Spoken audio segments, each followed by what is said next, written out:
Now, there are many, many good examples of great intercessors. Men and women that were dedicated to intercessory prayer. But of course, our first example, our number one example is our Lord Jesus Christ. From the book of Hebrews, chapter 7:25. Wherefore he, Jesus Christ, is able also to save them to the uttermost, that come unto God by him, seeing that he ever lives to make intercession for them. Dahil dito naman siya ay nakapagliligtas na lubos sa mga nagsisilapit sa Diyos. Sa pamamagitan niya, palibhasa ay laging nabubuhay siya upang mamagitan sa kanila. Amen. Sa pamamagitan, nabubuhay si Diyos, si Jesu Cristo upang mamagitan sa kanila. Sa atin, for us. Hallelujah, Jesus. He lives to make intercession, intercessory prayer for each of us. Hallelujah. The holy man, Christ Jesus, God manifest in the flesh, intercedes for us. Hallelujah. He stands in the gap for us that have put our faith in him, that have put our faith in his blood. Hallelujah. How much more should we do this for others? Hallelujah. How much more should we not be selfish and focused only on ourselves and our own family and our own needs? Of course, we have to pray for our family. That's what I'm preaching about. We should pray about what we need. Hallelujah, for his help. But we should pray for the kingdom of God. We should pray for revival. Hallelujah. So our Lord Jesus Christ intercedes for us. He can do this because he was tempted in all ways that we were. Hallelujah. He understands us because he felt our weaknesses when he was in his human flesh. He stands in the gap between us and God, who is a spirit. It is important to understand who exactly Jesus is. Now, I've been appreciating Pastor Jeff's teaching lately on the oneness of God. Hallelujah. That we understand Jesus' divine nature and that we understand his human nature. Of course, God did not die on the cross. And Mary is not the mother of God. Hallelujah. She's the mother of Jesus Christ. Hallelujah. Myself, I may preach on oneness or teach on oneness, but not today, praise God. Hallelujah. But we need to understand that Jesus was tempted in all ways as we are, but without sin. But I'll go there in just a minute. But to prove that Jesus makes intercession, if you could go to Romans chapter 8, verse 34.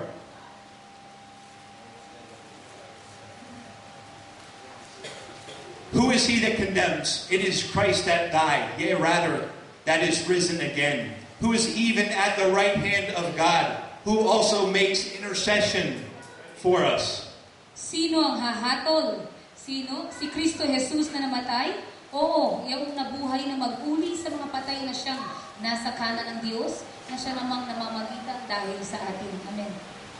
So our Lord Jesus Christ, who has all power in heaven and in earth, lifts us up before God. He knows exactly what we're going through. Hallelujah. He knows all the emotions that we experience every day. Two scriptures in the book of Hebrews sum up exactly why Jesus is a great intercessor.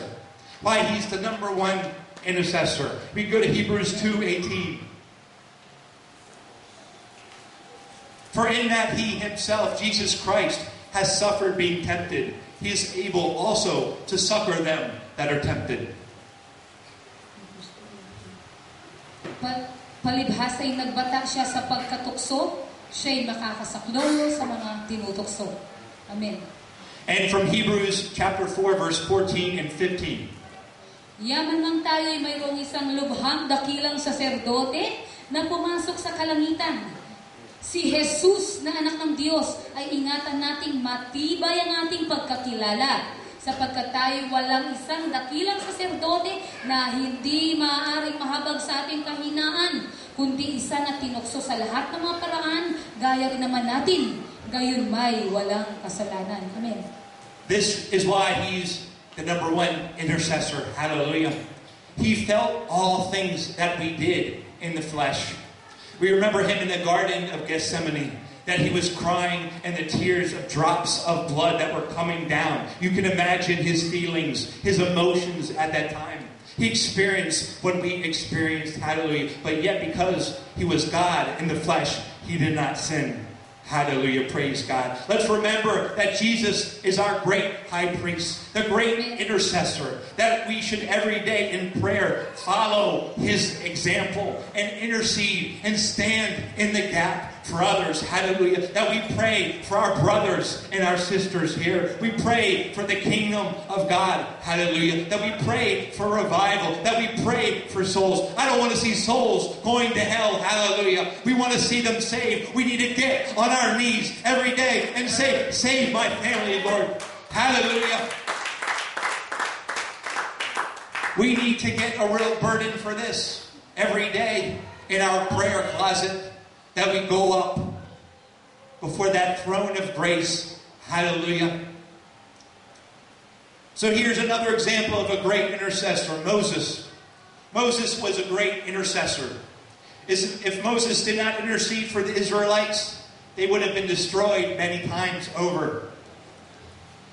When he was on Mount Sinai receiving the 10 Commandments, written by the finger of God, before he went down Mount Sinai and broke them and destroyed the golden calf and everything. And this is a lengthy scripture from Exodus chapter 2. But we should look at what Moses said, how he interceded to God for Israel, because God wanted to destroy Israel. So we go to Exodus 32, verse 7 through 14. Exodus 32, verse 7 to 14. At sinalita ng Panginoon kay Moises, yumaon ka, bumaba ka. I'm sorry, is that 32:7? Exodus 32:7? Unless I got a different Tagalog version. Exodo 32:7. Versículo 7, yes. At sinalita ng Panginoon kay Moises, yumaon ka, bumaba ka, sapagkat ang iyong bayan na iyong isinampa mula sa lupain ng Ehipto ay nangagsisama. Sila'y humiwalay na madali sa daan ng aking inuutos sa kanila.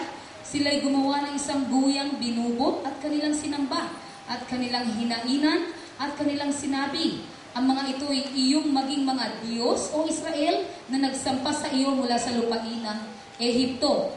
At sinabi ng Panginoon kay Moises, aking nakita ang bayang ito, at narito, isang bayang may matigas na ulo. Ngayon bayaan mo nga ako upang aking pag-iinit ay mag-aalab laban sa kanila, at upang aking lipunin sila, at ikaw ay aking gagawing dakilang bansa. At dumalangin si Moises sa Panginoon niyang Diyos at sinabi, Panginoon, bakit ang iyong pag-iinit ay pinapag-aalab mo laban sa iyong bayan, na iyong inilabas sa lupain ng Ehipto sa pamamagitan ng dakilang kapangyarihan ng makapangyarihang kamay? Bakit sasalitain ng mga Ehipsyo na sasabihin, dahil sa kasamaan, inilabas sila upang patayin sila sa mga bundok at upang lipunin sila sa lahat sa balat ng lupa?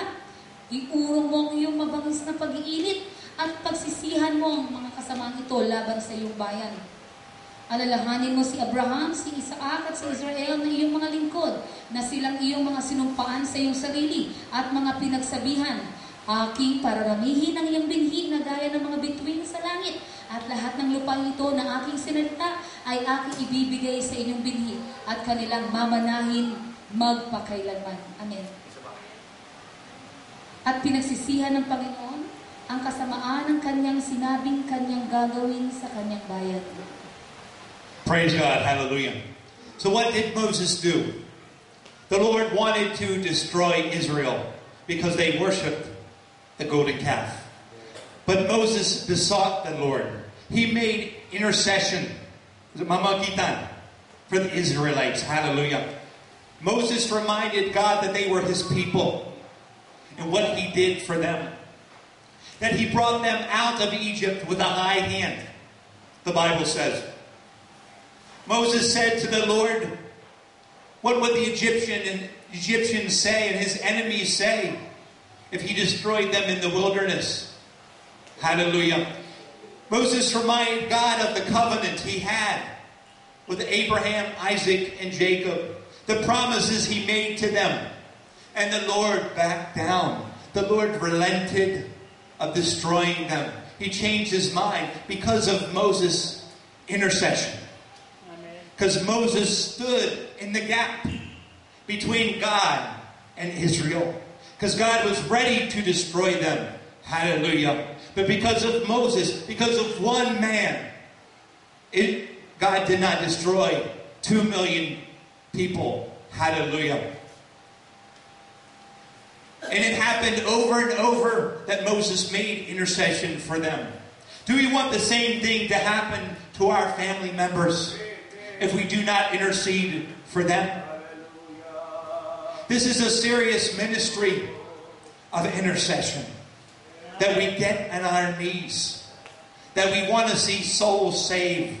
That we want to see everyone in our family saved. That we come boldly and say, save my son, save my daughter, save my brothers and sisters, and say their names boldly before the throne of grace. Hallelujah. This will take this church to the new level, to a new level of ministry, to a new level of revival. Hallelujah. If we could clap for Jesus one more time.